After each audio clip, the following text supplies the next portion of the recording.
please subscribe and don't forget to press the bell icon to get notified whenever we upload a new video. And let's invite our market master for the day now. Pradeep Shah, the founder and chairman of IndAsia Fund Advisors, joins us to give us his view. Pradeep, hi, good morning and thank you for joining us. The view in the market is that this is still a bull market correction and it's not the start of a bear phase. Is that your thought as well? And if yes, how should long-term investors approach it? Well, firstly, after the budget and the introduction of the long-term capital gains tax, there has to be an inevitable trend towards sales by both existing shareholders, FIIs or mutual funds that are holding equities, because there is a tax break before March 31st. Many of the FIIs may not want to deal with the income tax authorities next year when they will have to file returns to set off tax losses against tax gains, and they'll go through the process of vexatious process of dealing with income tax officers. So some may on the margin get out of by March 31st. So the trend has to be down. Within that, we must recognize that the Indian economy is doing much better than before. The GST problems and the demonetization problems are behind us. GST will continue for operational purposes for small guys, but it's basically in demand terms that is behind us. We have oil at $67, but we are holding up very well. The results that have come out are very good. So overall, I think the fundamentals of the economy look better. We can be buffeted by inflows coming down, remittances coming down, oil prices creating a trade deficit, and of course our fiscal deficit remains. So those are concerns which we have to watch out for. But in the immediate opportunity will be when individual stocks correct dramatically because somebody sells and gets away. That's when the froth goes away, the fundamental values get exhibited, and then you can buy those. But Mr. Shah, you know, the fundamentals of neither our markets, our companies, nor US companies are in question. Growth numbers in both economies are coming out looking brilliant, better than ever before. But it looks like the market ran ahead of all this, discounted all that, and is losing air. You have seen the 87 flash crash, October 1987 in the US. You have seen the falls of the early 90s and post 2001. I mean, does this look like the market loses a bit of air and then comes back, and therefore you will use the dip to add on to positions? Or do you think that it could lose much more because last year was so flat and bereft of volatility that this could be a hard fall simply because the markets ran, not because anything is wrong with the economy? So I think sentiment change is what you're hinting at. I think that can happen.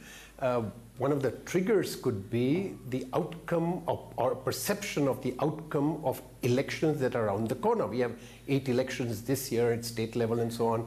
We've already seen some reversals in the polls in Rajasthan for the BJP.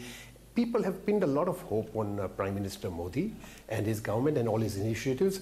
But at the end of the day, if he seems to be likely to be weakened, if the election results or the trend of public opinion suggests, then that will be a big sentiment turner, and that can lead to the kind of drops that you talked of.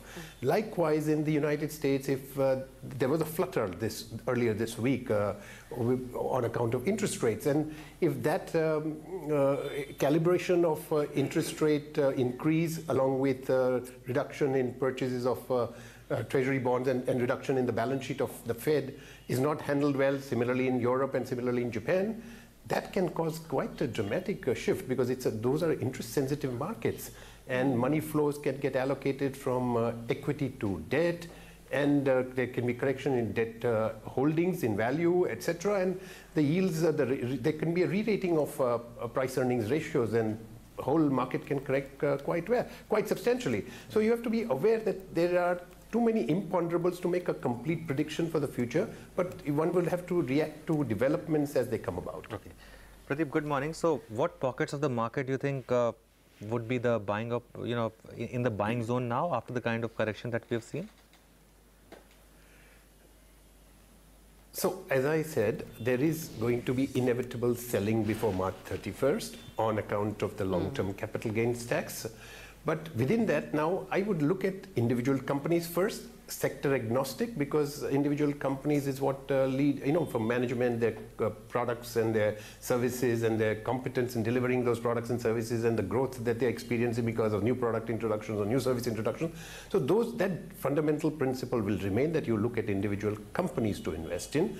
And I think the opportunities in the pharma space, which has corrected dramatically because the perception is that Indian pharma companies are not going to get the US market. I think the US, in order to reduce their medical costs, will have to inevitably come to India for a portion of their pharmaceutical requirements, and that portion will be good enough to give a fillip to our good companies which are quality conscious and are service oriented.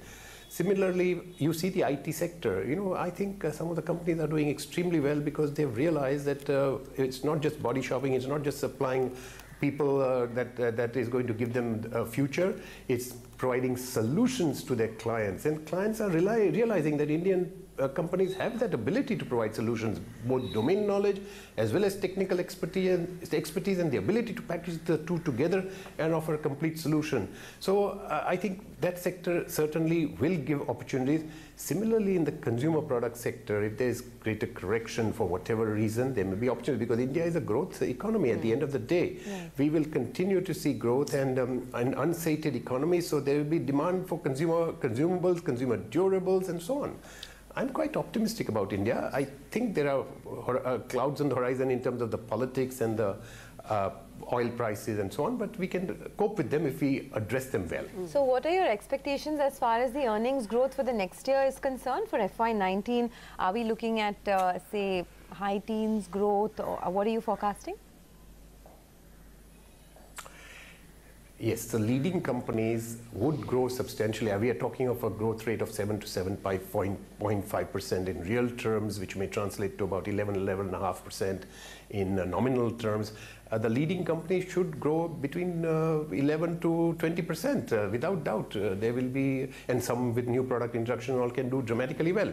I'm not talking of commodity price, I'm talking of steady state businesses that are organically experiencing growth. Commodity cycles may go up and down. The commodity cycle just now is favorable for the commodity producers because US, Japan, Europe are all in, and China are all in sync, are growing today. But that can correct, as I said, with US interest rates not calibrated well, or reduction in money in balance sheets of the central banks not calibrated well. You can have a correction there, and then suddenly the commodity cycle will seem to have vanished.